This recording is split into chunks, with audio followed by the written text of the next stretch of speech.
What is up, everyone? Welcome to another weekend roundup here on Touchline Talk. Thank you so much for tuning in. Be sure to hit that subscribe button so you don't miss any of the content I put out on YouTube every single week. Plenty to get to.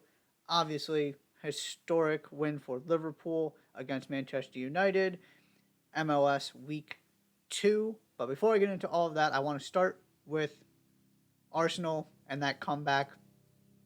I've talked over and over and over again about the mental makeup of this Arsenal team, what Mikel Arteta has been able to instill in them, even though this is a very inexperienced group who's never been in a title race before. I'm not going to go over all that again. What I want to talk about coming out of this game is the contributions this team is getting from the players who don't get discussed. Because so much has been made about, okay, they've got, Arteta's got his 11. Is he playing the 11 too much? When they had their little slump, had they just run out of gas? Can they pull things back together? So look at what happened in this game. First goal, Emil Smith Rowe, assist. Ben White comes on. Now I know Ben White's been a regular starter, but Ben White comes on. Injury replacement, scores. And then you got Reece Nelson, who of course steals the headlines with the game winner with essentially the last kick of the game. There was no reason Reece Nelson should have been on that field. With all due respect to Reece Nelson. He was there because Gabriel Jesus and Eddie Nketiah are both hurt. And you go look at what Jorginho and Leandro Trossard have done since they came in. And here's the stat for you. Ben White became the 14th Arsenal player to score in the Premier League this season, because Reece Nelson already had, even though he barely gets any minutes. Manchester City, with all the depth, 10. Go look at the Bundesliga, same thing. One of the reasons that doesn't get talked about why this Arsenal team is where they are and was able to pull off this comeback, even though they had to make some changes early because of injuries, and they didn't, Arteta didn't have two of his primary goal scorers available, is because they have the depth. When you are going up against the Manchester Cities of the world, you cannot beat them with 11 players over 38 games. You can't do it. I don't care how good the 11 is. You need to be able to go to your bench when guys get hurt, when guys fall out of form, whatever it might be, and get contributions. You don't have to start them 15 games, but you got to have difference makers coming off the bench. You got to have guys that can continue to perform if you need to make a substitution, need to make a change to your starting lineup. Because it's really been 8 guys. Because, Thomas Partey was injured for a little bit. There's been some change at right back. The 8 starters have been really solidified. But look at the guys who just, what happens when Jesus goes down? Eddie Nketiah steps up, carries the goal scoring load for a little bit. And now Reece Nelson stepping up. That's the part of this that isn't getting talked about. It's not just the 11. It's the fact that they have guys who can contribute. Maybe you don't want them starting every game. That's the difference between them and City. Is City have, 18 starters. Arsenal probably don't. It's more like 13 or 14. But those guys come in and they deliver. And you saw that in this game. That was the story of this game. A lot of that comeback was not about, Saka, Odegaard. That was about the bench, the role players, the supporting cast. They were absolutely brilliant. Reece Nelson was the best player on the field. And they avoid what would have been a really demoralizing loss and find a way to get all 3 points. Thanks to some people who were not expected to be in those situations, but they were, and they delivered. Don't lose sight of that part of this story as Arsenal continue to chase this Premier League title. Second, got to address what happened in this Liverpool-Manchester United game. Yeah, that was something. Did not see that coming. And I want to start on the Liverpool side of this. Because a week ago, I and just about everybody else thought, after that Champions League debacle in the first leg against Real Madrid, well, that's that. I think I even said on the live show maybe that, that was kind of Liverpool's last hope for this season is salvaging something in the Champions League. And here they are right back in the thick of the top 4 race. Because they picked up 2 wins in a week where Tottenham did more Tottenham things. Newcastle, again, struggling offensively. Now, obviously it was Manchester City, but they're not winning games. It's draws. Now you've got a loss in there. They're dropping points left and right. And so now you have a situation where that 4th spot is, as of right now, in terms of the pace teams are on, is going to be secured by a team with a point total that has not been seen since 2004. I want to make sure I get this right. 2004, 2005.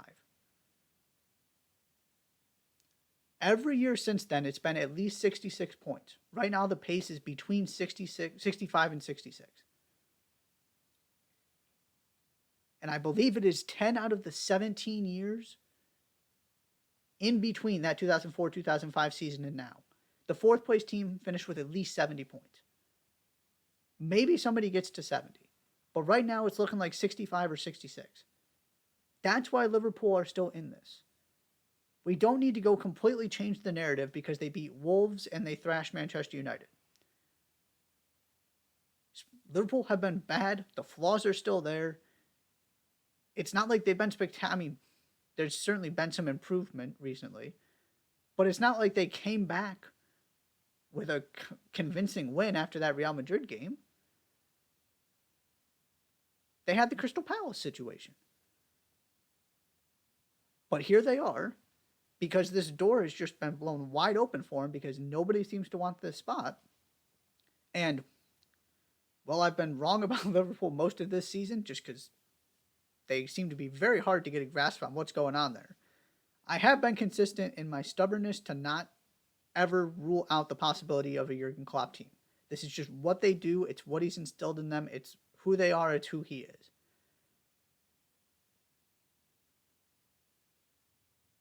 Right now, you ask me, they're getting that 4th spot. Somehow, some way. But in a normal season, I don't think they're in this position. Because somebody is still, 6, 7, 8 points ahead of them.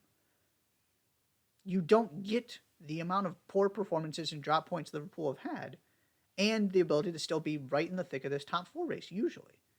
But they've gotten this fortuitous situation where it's 3 teams and everybody else.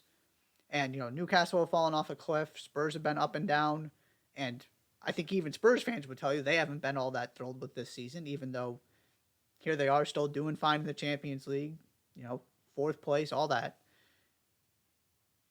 And so here come Liverpool. And, Nunez is scoring. Cody Gakpo scoring.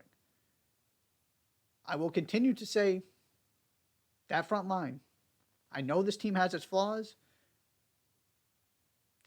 The attacking depth they have and the quality of players they can put out there is still really, really good. And I do think that this conversation changes if Jude Bellingham comes in the summer. Not going to get into that now. But you have to actually close the door on this team. And nobody is. And so here they are in great position to somehow sneak their way back into the Champions League. On the Manchester United side of this, I'm not going to put too much stock into it. It was just a strange, snowball of the second half. They were outplayed in the first half too. The Liverpool were phenomenal in a way they have not looked most of this season. But, this happened against Manchester City too, and they bounced back just fine. I've seen too much consistency, too much good under Erik ten Hag for me to think this is going to break them and be the start of some kind of disastrous end to the season. I'm not going there. Maybe I'm wrong on that. But I think it was just one of those weird things. And they caught Liverpool on the wrong day, just like they caught Manchester City on the wrong day. And it's at least as much, if not more, about what Liverpool did than what Manchester United didn't do. The other thing I want to mention real quick before I get out of here, MLS wise, St. Louis City win their home opener, come from behind to do so. Another gift of a goal. But it took one game for them to prove me wrong and for me to change my tune on this. I said during the live show, I'm selling that week 1 win in Austin because I don't see how that is a sustainable way to score goals and win games. So what did they do? They went and scored 3 more goals, drew a penalty. Now I know they got an own goal out in there, but they also created that own goal. The DPs have been outstanding. 3 goals and an assist, I believe it is, between the two of them. I'm not here saying they're one of the best teams in the Western Conference. It's going to take a long time for me to get there. But I wanted to see them score more goals that weren't kind of as fluky as that first week. And that's what they did. And you look at the underlying metrics in terms of just the way that they are playing and the eye test as well. This is legit. They're out shooting teams. They're producing quality chances. They're taking their chances. This team can absolutely make the playoffs. That's as far as I'm willing to go. But I was not willing to have that conversation a week ago. But what they did to Charlotte made me a believer. This team is, got to give Bradley Carnell credit. This team is legitimately good. I don't know how good. And that's a loaded Western Conference that I think making the playoffs is a really good sort of realistic goal for this season, though. And I didn't think that a week ago. So congratulations, St. Louis. What a scene. What a win for them. That is all for the weekend roundup. Thank you so much for tuning in. Be sure to hit that subscribe button. I'll see you next time.